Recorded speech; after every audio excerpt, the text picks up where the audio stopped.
Recebi ameaça de morte de gente enviando foto da arma, falando assim, ó, eu sei que você não anda com segurança, eu vou te encontrar na rua, eu vou te matar. Essa pessoa se diz cristã, né? Você não teve medo de, quando você tornou público sua orientação sexual, você perder a carreira que você conquistou? Você acha que você também pode sofrer preconceito por ter vindo de um meio religioso, evangélico, entre os LGBTs? Saiu uma notícia em vários sites que você foi visto fumando maconha. Oi, gente, tudo bom com vocês? Não. Saudade que eu tava desse quadro Identidade, que a gente sempre conhece personalidades LGBT, enfim, como é que foi o processo, a história de vida de cada um. José Antônio Viana de Holanda, mais conhecido como JA, é um cantor e compositor brasileiro que começou sua carreira aos 6 anos de idade. Sucesso da música gospel, vendeu milhares de cópias, conquistou milhões de seguidores nas redes sociais e causou um verdadeiro rebuliço ao revelar sua orientação sexual publicamente. Vou conversar hoje aqui com o JA, bora lá então? E já deixa o seu joinha aqui embaixo, se inscreve no canal se não for inscrito para receber sempre as notificações, ativa o sininho. E também vai comentando aqui embaixo o que você acha.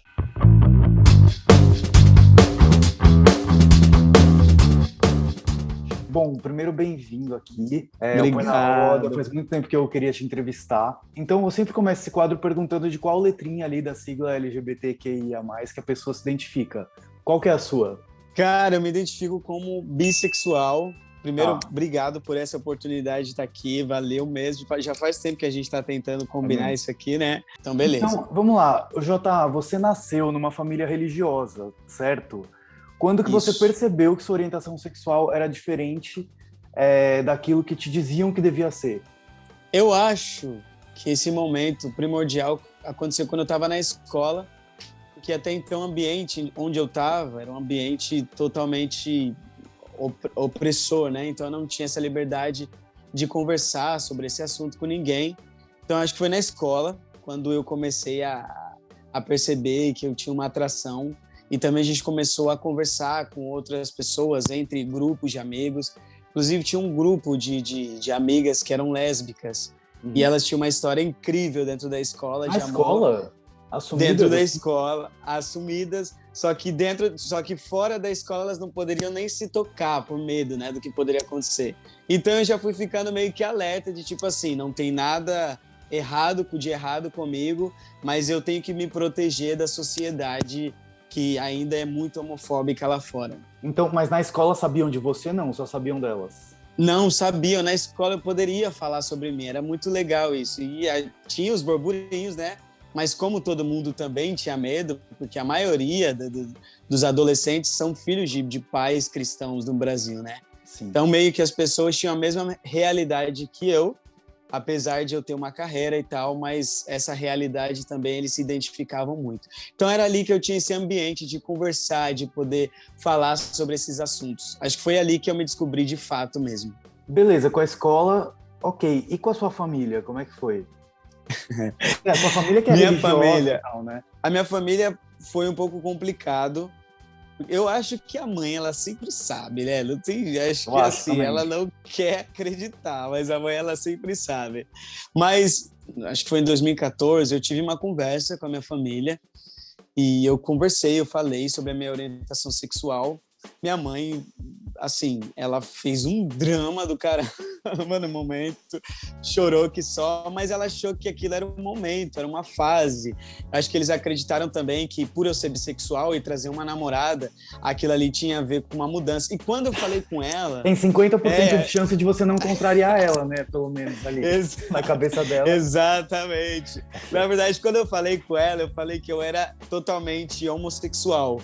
Porque eu achava que na cabeça dela seria mais fácil para ela entender aquilo. Porque sempre quando eu aparecia com uma menina, ela falava, ó, aí agora vai, ó. Tá acontecendo. Entendi. Entendeu? Então era muito mais difícil. A gente falou de escola, família. E na igreja? Porque você era bem presente, né? Assim. Então, Pedro, na verdade, a minha experiência com a fé, apesar de eu acreditar que a fé é algo muito particular, foi uma coisa exposta, né? Porque eu era um cantor gospel, então eu tinha também apresentações na igreja. E eu sempre, desde criança, apesar da minha família se converter ao cristianismo, de certa forma, quando eu nasci, eu tenho um histórico da minha família ter uma ligação muito forte com a religião afrodescendente. mas eu sempre tive essa criação de ler a Bíblia, então eu fui muito envolvido, de ter que ter estudos teológicos, então eu sempre fui muito envolvido nesse meio.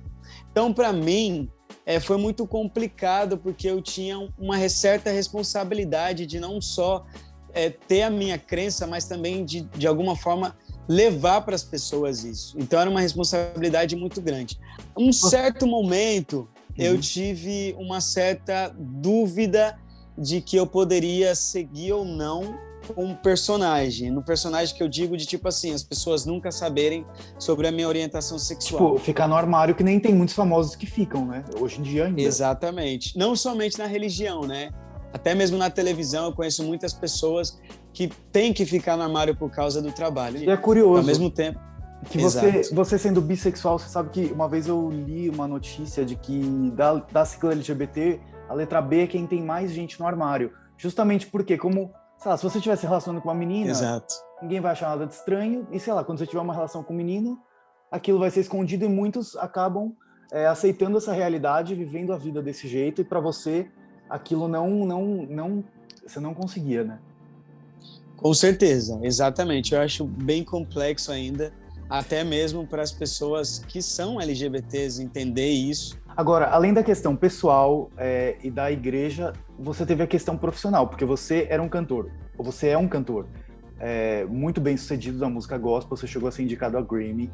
Você não teve medo de, quando você tornou público sua orientação sexual, você perder a carreira que você conquistou, ou os fãs que te acompanhavam, que acho que muitos vinham, né, da igreja, quando você saiu do armário? Cara, sim, eu tive muito medo. E, na verdade, de certa forma, a minha família dependia financeiramente do meu trabalho. A minha equipe também dependia do meu trabalho, então era muita responsabilidade. Eu comecei, tipo assim, com 6 anos de idade já gravando um CD, então foi muito novo. E as pessoas esperavam, tinham expectativas no meu trabalho. Muitas pessoas me escrevem e falam, cara, você se aproveitou do meio gospel e você ganhou uma fortuna de dinheiro e agora você resolve se assumir por causa do dinheiro e da fama. Eu falo, não, na verdade é o contrário. Na melhor fase da minha carreira, onde eu estava com pico de agendas, de visualizações, eu abri, de certa forma, a mão de tudo isso. Então, na verdade, no meu pico de vida, de carreira, foi quando eu tomei essa decisão. Então, eu acho que é isso. Eu acho que você precisa ter essa visão de que vai afetar no seu trabalho, se a pessoa quer se assumir, porque a sociedade ainda é muito machista, muito homofóbica, racista, preconceituosa, mas você vive uma plenitude incrível na sua vida. Porque e você não se arrependeu? Não me arrependi mesmo. Você fez isso, qual que foi a reação da galera que te seguia? Você teve apoio, você teve mais ataque? Como que foi? Cara, foi uma loucura, porque, tipo assim, ao mesmo tempo, eu liguei, claro, para os meus amigos, eu comemorei, porque eu esperava muito tempo isso, tipo assim, parecia que eu tava ganhando um Oscar, tá ligado? Então, tipo assim, para mim foi uma festa, mas assim que eu cheguei nos comentários, foi tipo assim, uma enxurrada, eu já esperava, claro, tudo isso, mas foi uma enxurrada de mensagens de todo tipo que você imaginar. Recebi ameaça de morte de gente enviando foto da arma e falando assim, ó, eu sei que você não anda com segurança, eu vou te encontrar na rua, eu vou te matar. Eu acho engraçado que ontem mesmo. Essa pessoa se diz cristã, né? Tipo, te ameaçando de morte. Não, exatamente. Ele falava assim, você envergonhou o cristianismo, então eu vou te matar. Então, é tipo assim, é muito louco isso, porque ele que se diz cristão, ele tá matando o cara que é o dono ele tá matando a pessoa que deveria receber amor, entendeu? Então é uma loucura. Mas eu recebi todo tipo de ameaça, de tudo. E ainda falando sobre a questão profissional, você fazia parte de uma produtora de um bispo evangélico, que eu não vou citar aqui pra gente não dar muito biscoito, mas enfim, a galera já deve saber de quem a gente tá falando, porque é um dos caras mais famosos desse meio, né, um pastor aí também, né, notoriamente homofóbico publicamente. Como é que foi ali, assim, porque deve ter sido bem complicado, né? Então, na verdade, eu fui contratado por esse pastor, por esse bispo, eu tinha 13 anos de idade, e assim que eu saí do programa Raul Gil, a gente fechou um contrato E eu tinha um contrato a cumprir, eu tinha agenda. Era a gravadora dele? Ou ele era era uma gravadora. Tá. Era uma gravadora. Enfim, um trabalho técnico, musical, foi muito grande, muito bem aplicado, mas eu não vou mentir para você que eu sofri uma pressão enorme. Fora a minha família que eu tinha, para minha família foi tipo assim, você precisa fechar com esse bispo porque ele é a pessoa certa, que não vai deixar que você se desvie do foco e tal. Então, essa foi a pressão que eu vivi. Eu tive várias propostas de gravar, por exemplo, com o produtor do Michael Jackson, Caramba. David Foster. A gente fez reuniões com eles até lá no programa Raul Gil mesmo. E minha família não aceitou porque eles diziam que eu não poderia cantar música secular. Então você diria que dá para ser evangélico e ser LGBT? Olha, na minha visão, sim, claramente. Como eu disse, hoje eu não frequento nenhuma igreja, nenhuma religião, mas a minha linha de pensamento sobre o cristianismo é que Cristo, ele aceita todos que estão cansados, oprimidos, que eu vos aliviarei. Então, essa é o que eu levo de Cristo. E bom, a gente já falou de você ter sofrido preconceito na igreja, né, nesse meio por ser LGBT. Você acha que você também pode sofrer preconceito por ter vindo de um meio religioso, evangélico, só que sofreu um preconceito entre os LGBTs? Também rola isso, será? Cara, eu acho que sim, olha, eu acho que sim. Eu acho que sim, porque por toda essa história que eu acabei de comentar, eu fui contratado por um pastor que fala contra esse movimento e tal. Então, acho que por todo esse histórico, as pessoas ainda pensam, talvez, que seja uma fase minha, ou que isso vá passar, ou que tipo, eu tô querendo me beneficiar de alguma forma de tudo isso. E as pessoas não é porque não têm ideia de nenhum por cento do que eu realmente passei lá no meio.